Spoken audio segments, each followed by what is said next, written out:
Good morning students.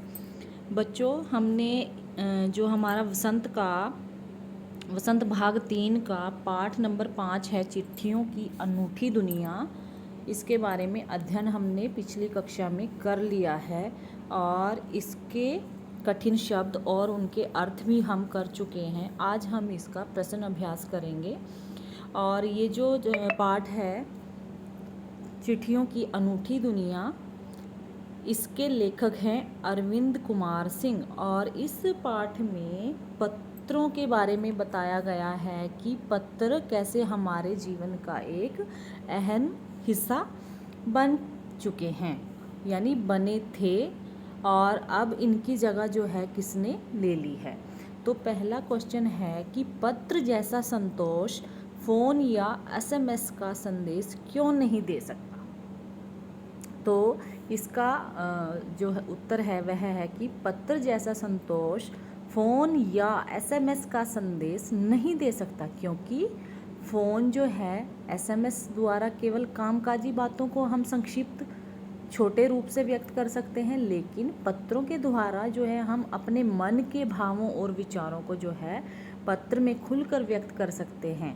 और पत्रों से जो है जब हम पत्र पढ़ते हैं तो आत्मीयता, अपनापन झलकता है और इन पत्रों को अनुसंधान यानी रिसर्च का विषय भी बनाया जा सकता है। ये जो पत्र होते हैं ये कई किताबों का आधार है। पत्र जो है राजनीति, साहित्य तथा कला के क्षेत्र में प्रगतिशील आंदोलन के कारण बन सकते हैं। यह जो क्षमता पत्रों में है वह फ़ोन या एसएमएस द्वारा दिए गए संदेश में नहीं है। पत्रों का आकार बड़ा और उनका अस्तित्व स्थायी होता है। यानी स्थायी कैसे होता है, क्योंकि अगर हम इनका जो है संकलन कर सकते हैं, सहेज कर रख सकते हैं पत्रों को, तो इनका जो है ये लंबे टाइम तक हमारे पास जो है सहेजे हुए रह सकते हैं और हम भविष्य में है जो है संभाल कर इन पत्रों को रखा जा सकता है। दूसरा प्रश्न है कि पत्र को खत, कागज, उत्तरम, जाबू, लेख, कड़िद, पाती, चिट्ठी इत्यादि कहा जाता है। ये सब पत्र के नाम हैं।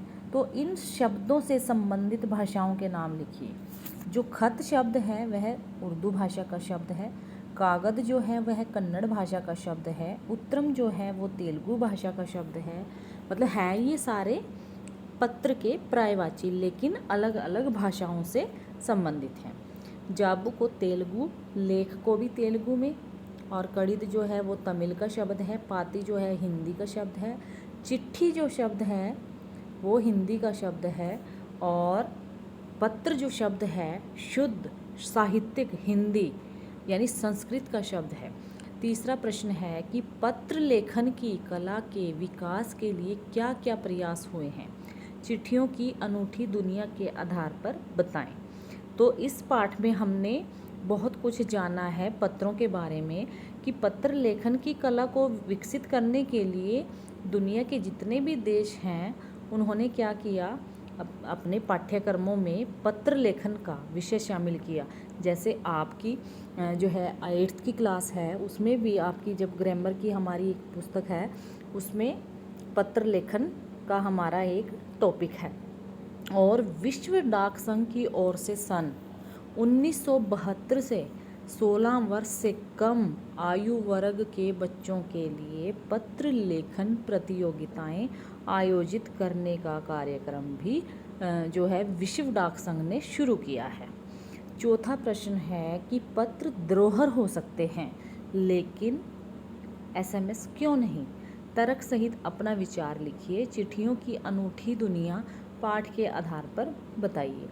तो जो पत्र होते हैं वह कैसे होते हैं, व्यक्ति की स्वयं हस्तलिपि होते हैं, यानी हाथ के द्वारा लिखे गए होते हैं, जो कि प्रियजन यानी कि अपने प्रियजन जो हमें प्रिय हैं, अपने हैं, उनको अधिक संवेदित करते हैं। हम जितने चाहे उतने पत्रों को धरोहर के रूप में यानी एक विरासत के रूप में समेट कर रख सकते हैं, जबकि एसएमएस को मोबाइल में सहेज कर रखना की क्षमता जो है वो ज़्यादा दिन तक नहीं होती। लेकिन जो पत्र है वो एक विरासत के रूप में हम संभाल कर रख सकते हैं। एसएमएस को जल्दी हम भूल जाते हैं या भुला दिया जाता है। पत्र जो हैं देश, काल, समाज को जानने का साधन रहा है। तो इस पाठ में हमने पढ़ा है कि चाचा नेहरू ने अपनी बेटी इंदिरा गांधी को जो है पत्र लिखे थे, तो उनका एक संकलन एक बुक के नाम से हो गया। वैसे ही कवि हैं सूर्यकांत त्रिपाठी निराला, तो उनके भी अपनी पुत्री के नाम जो है पत्र हैं, तो वह भी एक संकलन हो गया। तो इस तरह हम पत्र जो हैं देश, काल और समाज को जानने का साधन स्टार्टिंग से रहा है। दुनिया के जितने भी संग्रहालय हैं उनमें जानी मानी हस्तियों के पत्रों का अनूठा संकलन भी है और उपयोगी और शिक्षाप्रद पत्रों को पुस्तक के रूप में भी रखा जा सकता है। 5वां प्रश्न है, क्या चिट्ठियों की जगह कभी फैक्स, ईमेल, टेलीफोन तथा मोबाइल ले सकते हैं? ये हमें जानना है कि क्या पत्रों की जगह, चिट्ठियों की जगह फैक्स जो टेक्नोलॉजी है आज के टाइम की, ईमेल, टेलीफोन, मोबाइल ले सकते हैं? तो इसका जो उत्तर है वह है कि भले ही वर्तमान में आज के टाइम में आधुनिक काल में फैक्स, ईमेल, टेलीफोन तथा मोबाइल का कितना भी प्रचलन क्यों ना बढ़ता जा रहा हो, लेकिन लोग जो है सुविधा के अनुसार अपने कार्यों को करने के लिए इन साधनों का प्रयोग करने लगे हैं। लेकिन यह भी एक सत्य है कि इनके आने से, इस टेक्नोलॉजी के आने से पत्रों का जो है चलन कम नहीं हो सकता। हालांकि पत्रों का जो चलन है वो पुराने टाइम से ही है, प्रागैतिहासिक काल से है, यानी कि जब इतिहास नहीं था उससे पहले का जो है पत्रों का प्रचलन है। और पत्रों की अपनी दुनिया है जिसमें विश्व स्तर के अपना विस्तार पाते हैं। यानी कि पत्रों का ये नहीं है कि पत्र जो है एक देश से दूसरे देश तक जो है पत्राचार माध्यम होता है। और आज व्यापारिक और विभागीय कार्यों की प्रत्येक सूचना आज के टाइम में भी जितने भी हमारे ऑफिशियल वर्क हैं उनकी सूचना पत्रों के द्वारा ही पहुंचाई जाती है। और डाक विभाग के साथ साथ को आज के टाइम में कोरियर कंपनियां भी चाहे काम करती रहें, लेकिन डाक विभाग का जो अपना एक महत्व है, अपना एक स्टैंड है। और पत्रों का चलन ना कभी कम हुआ था, ना कम है, और ना ही आने वाले टाइम में कभी पत्रों का चलन कम होगा, क्योंकि पत्रों के माध्यम से हम अपने मन के भावों और विचारों को बड़ी आत्मीयता के साथ अपनों के साथ साझा कर सकते हैं।